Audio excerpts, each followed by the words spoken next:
अभी हम लोग डिजास्टर मैनेजमेंट में हैं और यह हम लोग का आखिरी कक्षा होगा इस अध्याय का, अध्याय संख्या 8 का, जो कि आप लोगों को सोशल साइंस में पढ़ना है, ज्योग्राफी भूगोल के अंतर्गत। अब मैं बात करूंगा इस कक्षा में डिजास्टर एंड ज्योग्राफिकल लोकेशन का।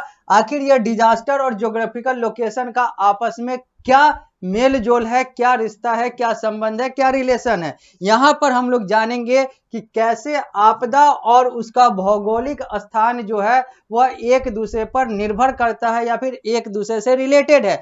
हम लोगों ने इससे पहले डिजास्टर और डिजास्टर के अलग अलग प्रकार के बारे में पढ़ा, उनके पूरे रूप को जाना, यह भी जाना कि उससे कैसे बचा जा सकता है, कौन कौन सी समन प्रक्रियाएं हैं, कौन कौन सा स्ट्रेटजी है, कौन कौन सा रणनीति है जिसके आधार पर हम लोग अलग अलग डिजास्टर से बच सकते हैं या फिर उसके प्रभाव को कम कर सकते हैं। यह हम लोगों का इस अध्याय का आखिरी कक्षा होगा। यह हम लोग का कक्षा नंबर 9 है, जो कि इस अध्याय का आखिरी कक्षा है। इस अध्याय का कक्षा 9 है, जो कि इस अध्याय का आखिरी कक्षा होगा, जहां पर हम लोग बात करेंगे डिजास्टर एंड ज्योग्राफिकल लोकेशन की, डिजास्टर मैनेजमेंट की और इससे जुड़े हुए उन सारे प्रश्नों की जो कि आप लोगों से पूछे जा सकते हैं, पूछे जाएंगे, जो कि पारस प्रकाशन के पुस्तक के अनुसार हम लोग कर रहे हैं। आप लोग सामने यह स्मार्ट बोर्ड पर देख रहे हैं, यह पारस प्रकाशन के पुस्तक का है और यह आप लोग अपने पुस्तक में भी देख सकते हैं। अभी हम लोग पृष्ठ संख्या 61 पर हैं, 61 पर हैं। अब हम लोग बात करते हैं डिजास्टर एंड ज्योग्राफिकल लोकेशन का। तो लिखा हुआ है disaster and geographical location are closely connected. जो डिजास्टर है, जो आपदा है, और जो ज्योग्राफिकल लोकेशन है यानी कि जो भौगोलिक स्थान है, वह आपस में क्लोजली कनेक्टेड होते हैं, बहुत हद तक एक दूसरे से जुड़े हुए होते हैं। Mountain region are prone to earthquake, landslide, flood due to cloud burst. जो पहाड़ी एरिया है, जो पहाड़ी क्षेत्र है, वहां पर भूकंप, भूस्खलन या फिर बाढ़ की संभावनाएं ज्यादा होती है, क्योंकि वहां पर बादलों का फटना जो है यह साधारण प्रक्रिया है और बादल के फटने वगैरह से बाढ़ आना, लैंडस्लाइड यानी कि भूस्खलन होना, यानी कि पहाड़ी धरती का अचानक से गिर जाना, और भूकंप, ये सब चीजें जो है ये जनरली माउंटेन रीजन में आता है, पहाड़ी क्षेत्र में आता है, क्योंकि ये डिजास्टर जो है इन सारे ज्योग्राफिकल लोकेशन से, भौगोलिक स्थान से, परिवेश से जुड़े हुए हैं, क्योंकि यहाँ पे क्लाउड बर्स्ट बहुत ज्यादा होता है, बादलों का फटना बहुत ज्यादा होता है। Coastal areas are vulnerable of flood and cyclone. जबकि कोस्टल जो घाटी यानी कि जहां पर बीचेज वगैरह होते हैं, जहां पर नदियां पानी वगैरह होती है, चाहे वो बे ऑफ बंगाल की बात कर लें, चाहे वो अरब सागर की बात कर लें भारत के परिप्रेक्ष्य में, तो यहां पर साइक्लोन और फ्लड यानी कि बाढ़ और चक्रवात आने की संभावनाएं ज्यादा होती है। जैसा कि हम लोगों ने देखा भी था साइक्लोन के रेस्पेक्ट में कि ओडिशा, जो भारत का जो ओडिशा राज्य है, वहां पर सबसे ज्यादा साइक्लोन, और आंध्र प्रदेश में सबसे ज्यादा साइक्लोन आता है, यानी चक्रवात आता है। यानी कि हम लोगों ने देखा ज्योग्राफिकल लोकेशन पे जो डिजास्टर है वो फ्लड, लैंडस्लाइड और अर्थक्वेक जो है ये माउंटेन रीजन में ज्यादा होता है, तो जो कोस्टल रीजन है वहां पर साइक्लोन और फ्लड आता है अमूमन। Desert are prone to drought. जो रेगिस्तान है वहां पर सुखाड़ यानी कि सूखा ज्यादा होता है, तो flood are frequent in river valley area. जबकि पानी वाले, नदी वाले क्षेत्र में बाढ़ आने की संभावनाएं ज्यादा होती है।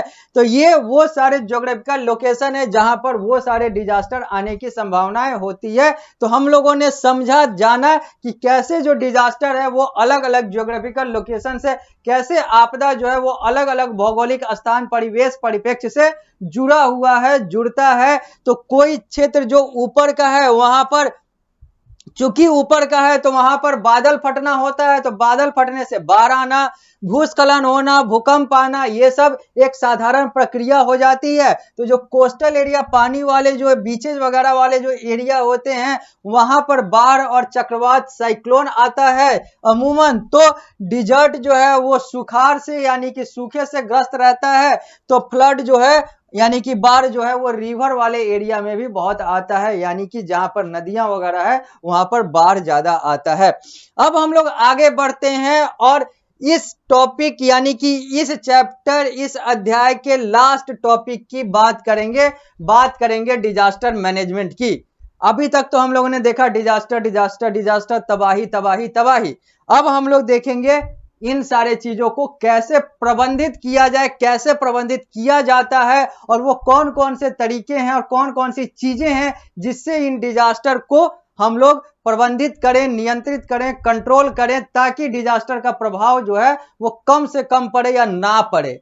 तो अब हम लोग आते हैं उस पॉजिटिव कंसेप्ट ऑफ डिजास्टर के, जहां पर हम लोग डिजास्टर मैनेजमेंट की बात करेंगे, डिजास्टर के प्रबंधन की बात करेंगे, आपदाओं के प्रबंधन के बारे में बात करेंगे। आपदाएं तो हम लोगों ने देख ली, अब प्रबंधन की बात करते हैं, पढ़ते हैं।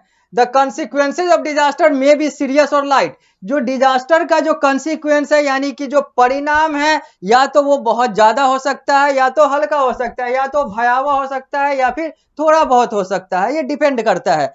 It depends on mitigation pressure, preparedness, mitigation pressure and preparedness of the people and the government. यानी कि डिजास्टर का प्रभाव कितना ज्यादा पड़ेगा या कितना कम पड़ेगा, यह उन सारी चीजों पर निर्भर करता है कि सरकार का रवैया, लोग कितने तत्पर हैं और लोग कितने अच्छे तरीके से उसको मिटिगेट यानी कि समन करते हैं, उससे बचने की कोशिश करते हैं या बचाव करते हैं। तो सरकार, लोग और लोगों की जो तैयारी, सरकार की जो तैयारी और सरकार का जो समन का तरीका है और लोगों का जो समन का तरीका है, यह बताता है कि, यह तय करता है कि जो डिजास्टर है वो कितना असर डालेगा, कितना भयावह असर डालेगा। जितनी अच्छी तैयारी होगी, जितना अच्छा मिटिगेशन मेजर होगा, मिटिगेशन का तरीका होगा, जितना अच्छा सरकारी तंत्र का तैयारी होगा, जितना अच्छा लोगों की जागरूकता होगी, उतना कम डिजास्टर आएगा या फिर उतना कम प्रभाव डालेगा। और यही अगर नहीं होगा तो उतना ज्यादा होगा। Timely in advance information of the disaster and a strong communication system with warning system can reduce the disaster impact। कहा जा रहा है कि समय पर और पहले से अगर आपको जानकारी मिल जाए या किसी को जानकारी मिल जाए डिजास्टर यानी कि आपदा के बारे में, और स्ट्रॉन्ग कम्युनिकेशन सिस्टम यानी कि संचार का जो प्रणाली है वो मजबूत रहे, ताकि वार्निंग जो है, चेतावनी जो है वो समय समय पर दिया जा सके। और अगर ऐसा होगा तो डिजास्टर के इंपैक्ट को कम किया जा सकता है, आपदा के असर को कम किया जा सकता है, नियंत्रित किया जा सकता है। The same disaster in developed and developing country would result in contrast result. यही सब चीजें जो, यही सारे जो डिजास्टर है, यही सारी आपदाएं जो हैं, ये डेवलप्ड और डेवलपिंग कंट्री में यानी कि विकसित और विकासशील देशों में अलग अलग तरीके से असर डालती हैं। और developing country with poor infrastructure, less prepared, weak mitigation measure may cause disaster in large scale. वहीं पर अगर हम बात करें तो एक जो डेवलपिंग कंट्री है यानी कि जो विकासशील देश है, जो विकास की ओर आगे बढ़ रहा है, जहां पर इंफ्रास्ट्रक्चर यानी कि मूलभूत सुविधाएं, इन सारे चीजों की कमी होती है, प्रिपरेशन तैयारी की कमी होती है, या फिर समन के तरीके की कमी होती है, इन सारे जगहों पर जो डिजास्टर है वो बड़ा घाव कर चला जाता है।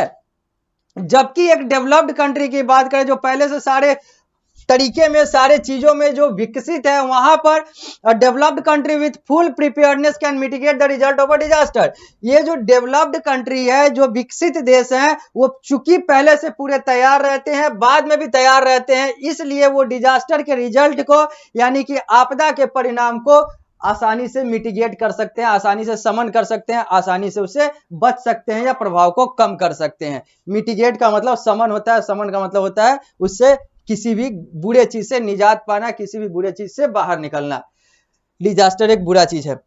तो डिजास्टर अकर विथ और without any prior warning. Disaster जो है यह या तो पहले चेतावनी देकर भी आ सकता है या फिर बगैर दिए भी आता है। बहुत बार पहले से पता चल जाता है कि यहां पर भूकंप आने वाला है या चक्रवात आने वाला है, तो कभी कभी अचानक भी आ जाता है। It is not only the responsibility of the government to manage this disaster, but every citizen has his own role to play to mitigate the consequences of the disaster। यहाँ पर कहा जा रहा है कि it is not only the responsibility of the government, ये सिर्फ सरकार की जिम्मेवारी नहीं है कि वो डिजास्टर को यानी कि आपदा को नियंत्रित करे, मैनेज करे, प्रबंधित करे। यहाँ तक कि यहाँ पर बात हो रही है कि ये सिर्फ सरकार की नहीं, सारे लोगों की, सारे जनता की, सारे इंसानों की जिम्मेवारी है कि वो इस डिजास्टर के कंसिक्वेंस को कम करने के लिए अपनी तत्परता दें, अपनी तैयारी दें, ताकि उसको सही तरीके से नियंत्रित किया जा सके। यानी कि यहाँ पर कहा जा रहा है कि सिर्फ सरकार ही नहीं, हर जनता को डिजास्टर को रोकने के लिए अपना योगदान देना होगा, डिजास्टर से पार पाने के लिए अपना योगदान देना होगा, तभी जाकर डिजास्टर के कंसिक्वेंस को, डिजास्टर के परिणाम को कम किया जा सकता है, कंट्रोल किया जा सकता है। आगे, disaster management refer to the set of activity as to mitigate the effect of disaster before or during or after the disaster. Disaster management refers to the set of activity as to mitigate the effect of the disaster before, during and after the disaster. Disaster management क्या है? तो disaster management एक बहुत सारी चीजों का एक set of activity है, मतलब यहां पर कुछ ऐसे कार्य किए जाते हैं डिजास्टर मैनेजमेंट के अंतर्गत, ताकि डिजास्टर के असर को क्या किया जाए, तो पहले यानी कि डिजास्टर आने से पहले, डिजास्टर के दौरान और डिजास्टर के बाद नियंत्रित किया जाए। यानी कि डिजास्टर से पहले, डिजास्टर के बारे में तैयारी, प्रिपेयर्डनेस, डिजास्टर जब हो चुका है या हो रहा है उस समय तैयारी, प्रिपेयर्डनेस, और डिजास्टर के बाद कैसे उन सारे चीजों से उबरा जाए, इन सारे चीजों के लिए जो एक तंत्र कार्य करता है उसको हम लोग डिजास्टर मैनेजमेंट कहते हैं। यानी कि मैनेजमेंट ऑफ डिजास्टर, चाहे वो डिजास्टर बिफोर, मतलब चाहे वो डिजास्टर के बिफोर हो, चाहे वो डिजास्टर के दौरान हो, चाहे वो डिजास्टर के बाद हो, यानी कि बिफोर, ड्यूरिंग और आफ्टर द डिजास्टर जो एक प्रक्रिया कार्य करता है, जो एक प्रबंधन प्रक्रिया कार्य करता है, उसको अंग्रेजी में डिजास्टर मैनेजमेंट कहते हैं और हिंदी में इसे हम लोग आपदा प्रबंधन कहते हैं। तो यहां पर हम लोगों ने समझा कि डिजास्टर मैनेजमेंट होता क्या है। तो मैं चाह रहा था कि इस कक्षा में मैं इसको पूरा कंप्लीट कर लूं, लेकिन मैं इसको अगली कक्षा में पूरा कंप्लीट करूंगा। मतलब जब मैं अगली कक्षा में आऊंगा तो इस अध्याय को पूरा कंप्लीट करूंगा और यहां पर डिजास्टर मैनेजमेंट के आगे की चीजों को बताऊंगा कि डिजास्टर मैनेजमेंट में और क्या क्या होता है, आपदा प्रबंधन में और क्या क्या होता है।